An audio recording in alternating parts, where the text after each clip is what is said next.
en esa época de polioetileno, seguramente buscaban la forma de no mancharse, no sé. Imagínense cómo fueron allá los horrores de la cirugía. Entonces, lo que ocurre es de que a medida que van avanzando, comienzan las medidas de bioseguridad. Estás con esta ropa, has venido en el micro, antes sí, la señora lo puso en el asiento a su perro, por ahí está con el col y tu pantalón, cualquier cosa, ¿no ven? Entonces decimos, bueno, lo primero que tenemos que hacer es cambiar la ropa de la cama, de quirófano. No, tiene que haber un ambiente. Comenzamos a crear el ambiente quirúrgico. Y ahí es que comenzamos a quitar las complicaciones. Y las complicaciones vamos viendo todo el tema, ustedes ya han llevado el tema de ambiente quirúrgico, para ir aislándonos cada día más. ¿Para qué? Para evitar esto, las complicaciones quirúrgicas. Pero aún así, imagínense, antes la gente se moría no por la cirugía, se moría por las complicaciones. Entonces, pese a eso, ahora tenemos muchas medidas de bioseguridad, tenemos muchos insumos, tanto tipo físico, químico, para esterilizar las cosas.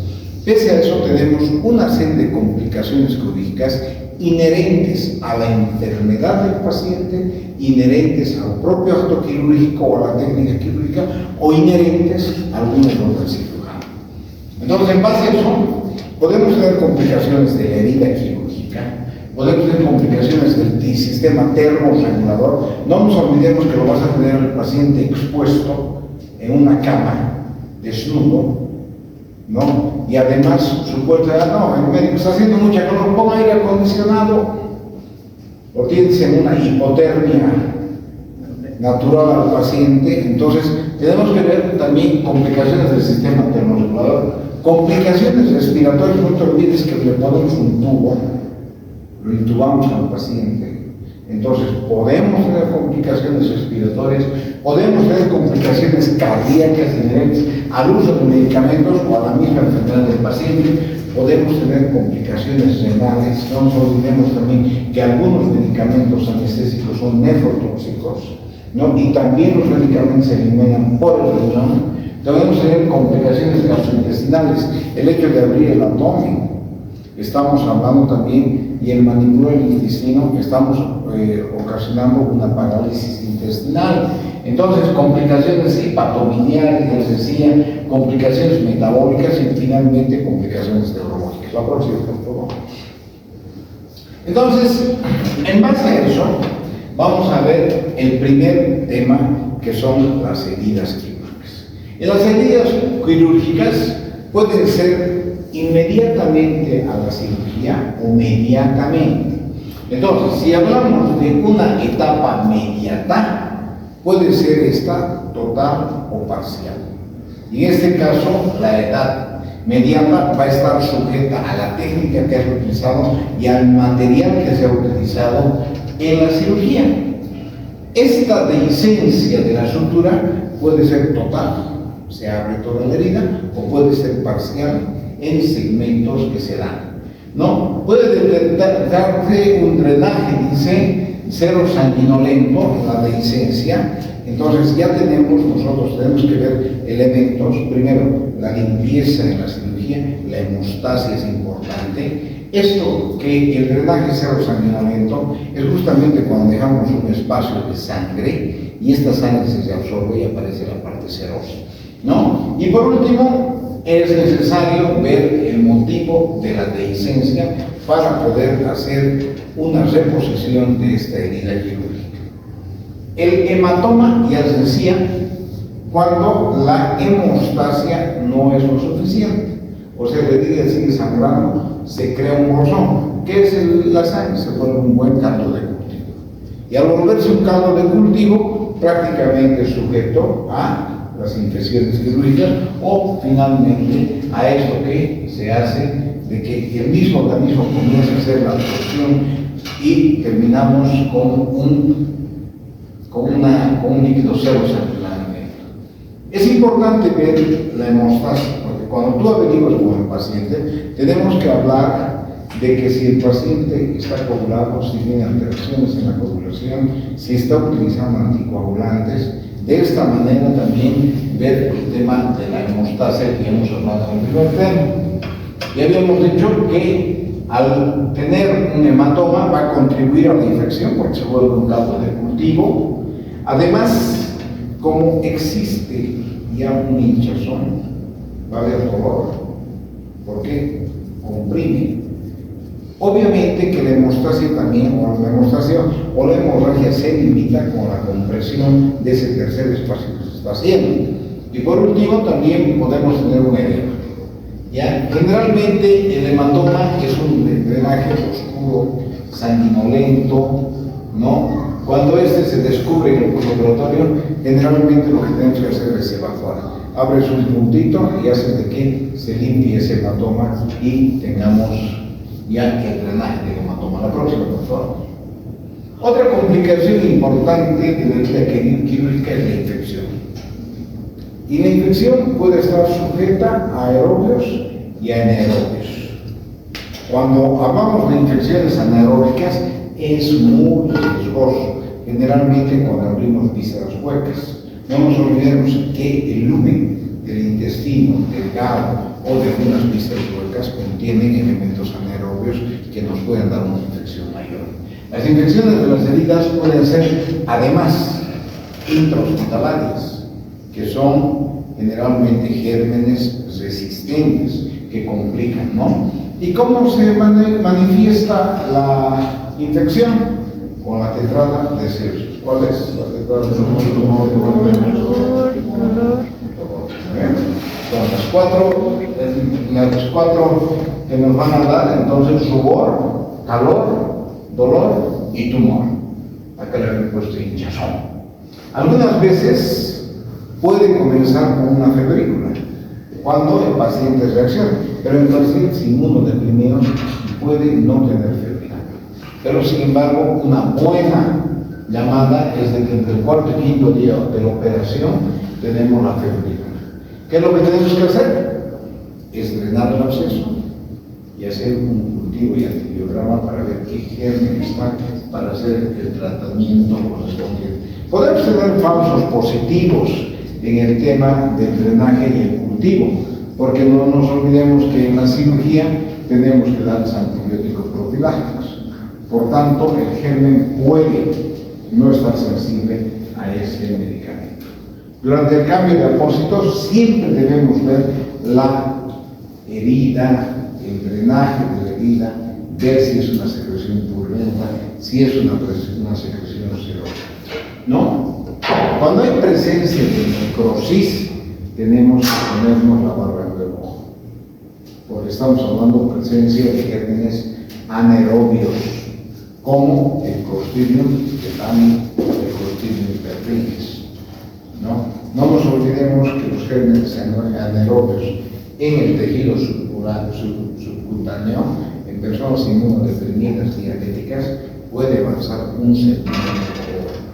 Es peligroso, es la famosa gangrena gaseosa.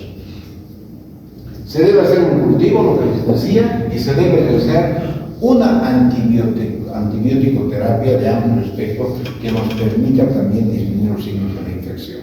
La próxima. Me han dicho que poquito quieren avanzar, ¿no? Bueno, otras complicaciones, vamos a hablar de las hernias postincisionales. Ya hemos llevado hernias, ¿no? En la teoría. No. Bueno, una hernia es la salida o protrusión de una víscera, ya, cuando tiene su saco. ¿Y cuál es el saco? Es el peritoneo. En las hernias postincisionales ya no tenemos saco. ¿Por qué? Porque se rompe el peritoneo. Entonces esto se llama evisceración. Entonces, ¿cuáles son los resultados o por qué se presentan las hernias postincisionales? Uno, por una presión positiva del abdomen, que prácticamente el contenido no es suficiente a la contención. ¿Qué quiere decir? De que hay una presión positiva que puede hacer de que exista dehiscencia de las suturas. Por eso es importante también la atención que puedas ejercer en la sutura.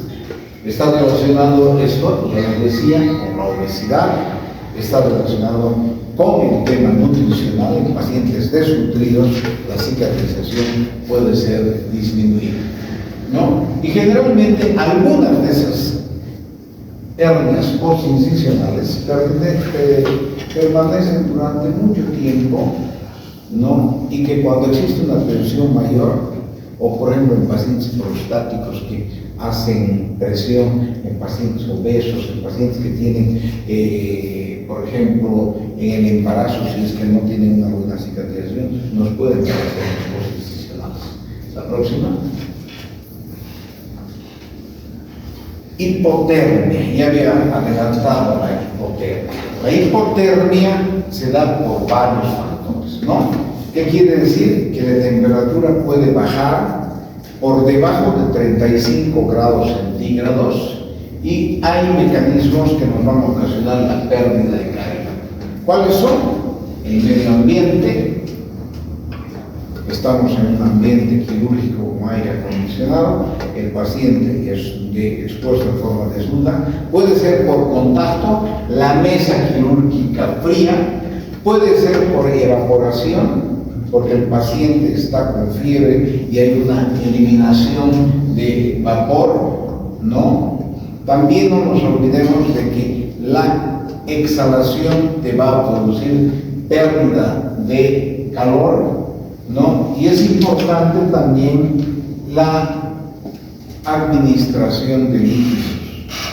Lamentablemente el suerito que lo teníamos ahí, lo tenemos a aire libre por debajo de la temperatura del organismo, por ser el hecho de poner el suero, ya me está dando una hipotermia. No, le vamos a dar sangre, la sangre está en el congelador. Entonces, tenemos que ver también de que esta hipotermia sea compensada, porque ¿qué es lo que nos va a dar la hipotermia? Alteraciones en la función neurológica, alteraciones en la función cardíaca, renal, hepática, es muy importante, y también trastornos en la coagulación como complicaciones en el equilibrio ácido-base.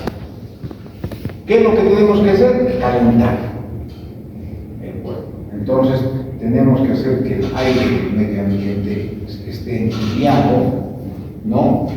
Tenemos que dar la infusión por vía endovenosa de líquidos tibios.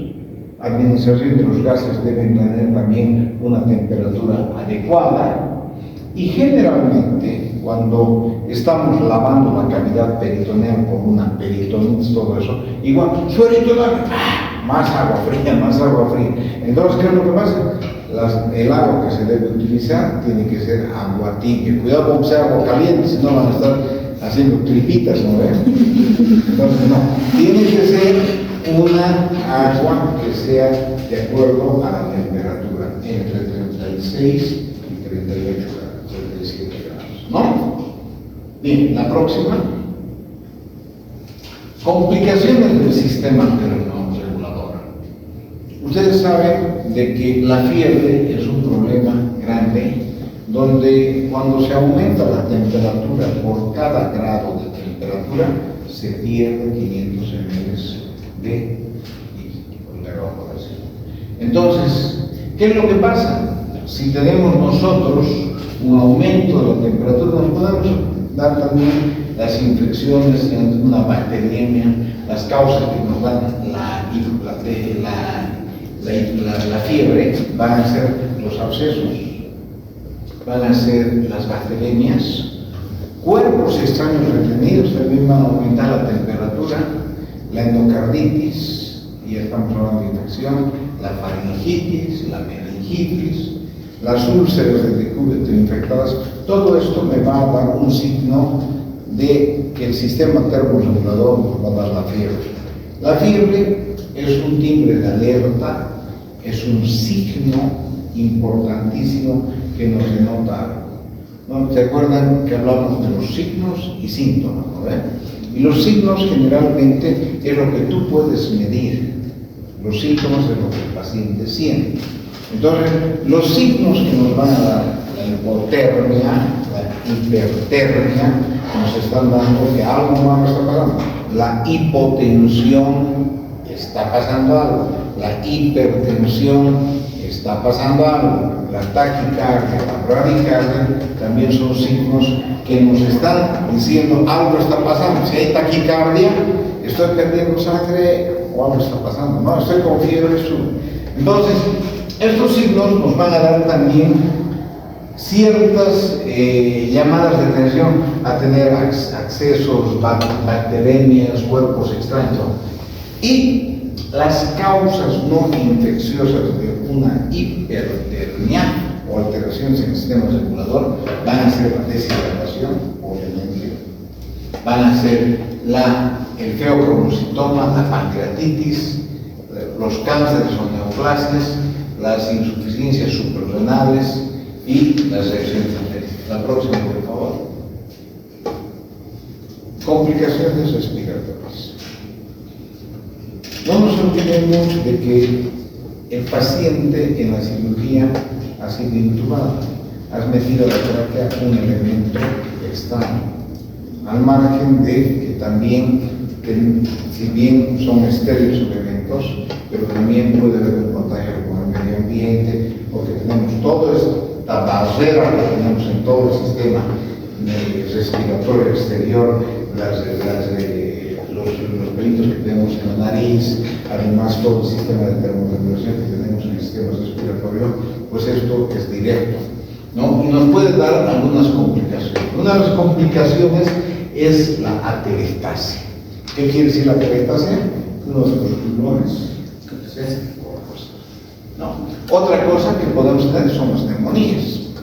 La acumulación de secreciones en el pulmón, con que ya sea en crecimiento bacteriano y nos da una infección pulmonar grave.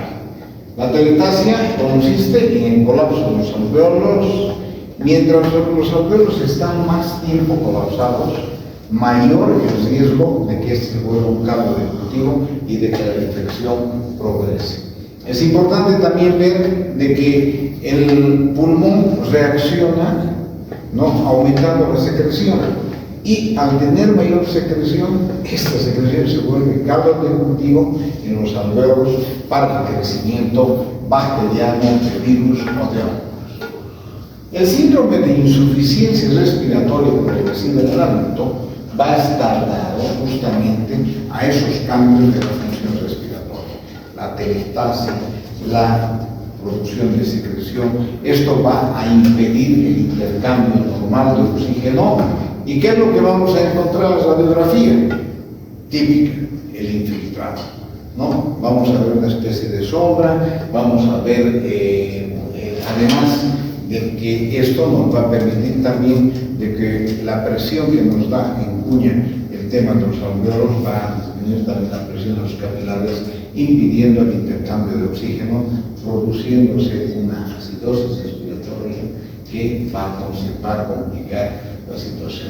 El tratamiento es primero mantener una buena oxigenación, evitar las secreciones y evitar el edema pulmonar.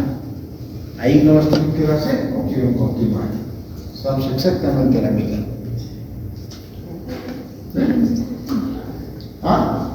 Nos vemos el día miércoles 7 en punto aquí en este mismo canal. Sí, yo estoy viendo. ¿Ya? ¿No vas a tener una reunión? Sí, sí. Eso, mi amor. Ya, muchísimas gracias.